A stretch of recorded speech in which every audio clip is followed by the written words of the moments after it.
நம்மளோட லிஸ்ட்டில் ஃபர்ஸ்ட் இடம் வந்து செலவரா ஃபால்ஸ். நம்ம மதிக்கேரியிலிருந்து ஆல்மோஸ்ட் 30 கிலோமீட்டர்ஸ் இருக்குது செலவரா ஃபால்ஸ்க்கு. அங்கேருந்து வர டெரைன் ஃபுல்லாக அவ்வளோ அழகாக இருக்குது. Hills, coffee plantation. இப்போ பாருங்கள், இங்கே பியூட்டிஃபுல்லான ஒரு ரிவர். இந்த பியூட்டிஃபுல்லான இடம் உங்களுக்காக.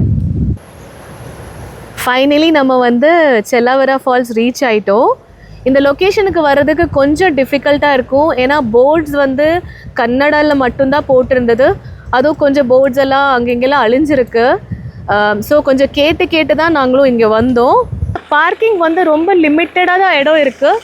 And at the same time வந்து இங்கே ஆளுங்களும் ரொம்ப கம்மியாக தான் இருக்குது. வாட்டர் ஃபால் போகிறதுக்குதோ இவங்க எல்லாம் ஏறி போகிறாங்க தெரியுதா? இந்த மாதிரி நம்மளும் ட்ரெக் பண்ணி மேலே போகணும். இந்த இடம் வந்து ஃபுல்லாக பாருங்கள், ரொம்ப ராக்கியாக இருக்குது. ஒரு ஹிடன் ஜெம்னு கண்டிப்பாக தெரியுது. ஏன்னா இதே நம்ம ஒரு ஆபே ஃபால்ஸோ அங்கே எங்கேயாச்சும் போயிருந்தோம்னா ஃபுல்லாக ரஷ்ஷாக தான் இருந்திருக்கும். நம்மளால் வாட்டர் ஃபால் கூட பார்த்துருக்க முடியாது. தெரியுதுங்களா? அந்த பாத்துலேருந்து நம்ம இந்த பாத்துக்கு நடந்து வர ஆரம்பிச்சிருக்கோம். நீ தெரியலையா? நான் தெரியுறேன்னா எனக்கு தெரியல. ஆனால் நான் காஷியஸாக நடந்துட்டு இருக்கிறேன். ஏன்னா ஒரு ஆள் நடக்கிற அளவுக்கு தான் அந்த இடம் இருக்கு. ஸோ கீழே நல்லா பார்த்து தான் நடக்கணும், இல்லாட்டி கீழே விழாதான் செய்யும். எப்படி நடக்கிறோம்? ஆக்சுவலி இந்த கூட ஹெல்ப்ஃபுல்லாக தான் இருக்கு. கொஞ்சம் ஸ்டோன் மேலே கால் வச்சு இப்படி சப்போர்ட்டோட நடக்கிறதுக்கு. இப்போ பாருங்க எப்படி திருப்பி போகணுன்னு.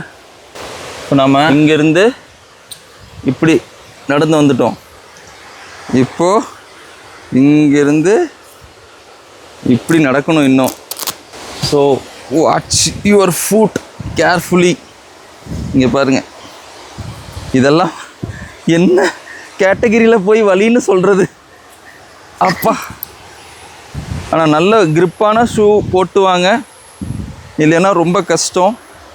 இங்கே பாருங்க, இதிலேருந்து நான் எப்படி ஏறேன்?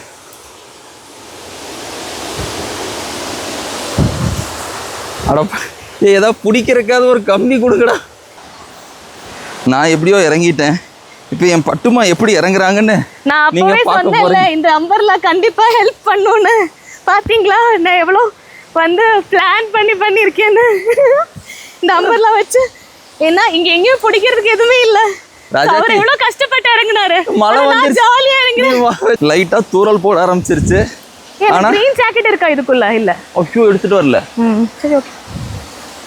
என்கிட்ட என் ஒய்ஃப் ரெயின் கோட் கொடுத்தாங்க, அதை பத்திரமா கார்ல வச்சுட்டு வந்துட்டேன். வாட்டர் ஃபால் தெரியுது இங்க இருந்து.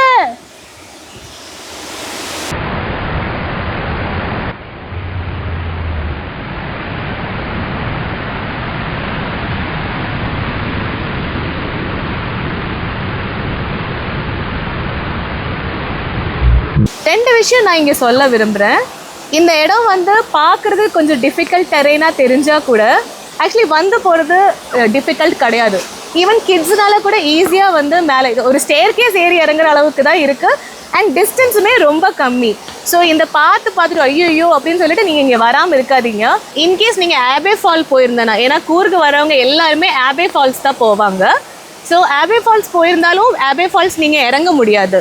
அங்கேருந்து தூரத்துலேருந்து ஃபோட்டோ தான் எடுக்க முடியும். இங்கேயும் நான் வந்து உங்களுக்கு எந்த பொய்யும் சொல்லலை. இந்த வாட்டர் ஃபாலும் இதுதான் டெட் எண்டு. இதுக்கு மேலே நீங்கள் வந்து அங்கே போக முடியாது. இங்கேருந்து வியூ தான் பார்க்க முடியும். பட் அட்லீஸ்ட் நீங்கள் பீஸ்ஃபுல்லாக இங்கே நின்று ஒரு ஃபோட்டோ எடுத்து இந்த வியூவை ரசிச்சுட்டு நின்று மெதுவாக ஸ்டெப்ஸ் ஏறி நீங்கள் திரும்பி போகலாம். கண்டிப்பாக இது ஒரு ஹிடன் ஜெம் தான். நெக்ஸ்ட் டைம் நீங்கள் கூர்க்கு வரும்போது இந்த இடத்த கண்டிப்பாக மிஸ் பண்ணாதீங்க. ஸோ அரவிந்தோட இந்த ஹிடன் ஜெம்முக்கு நான் 10ல் ஒரு 8 மார்க்ஸ் கொடுக்குறேன். இப்போ 2 எதுக்கு போயிடுச்சுன்னு கேட்கலாம். ஓகே, இன்னும் 5 இடம் காமிக்கிறேன்னு சொல்லியிருக்காங்க.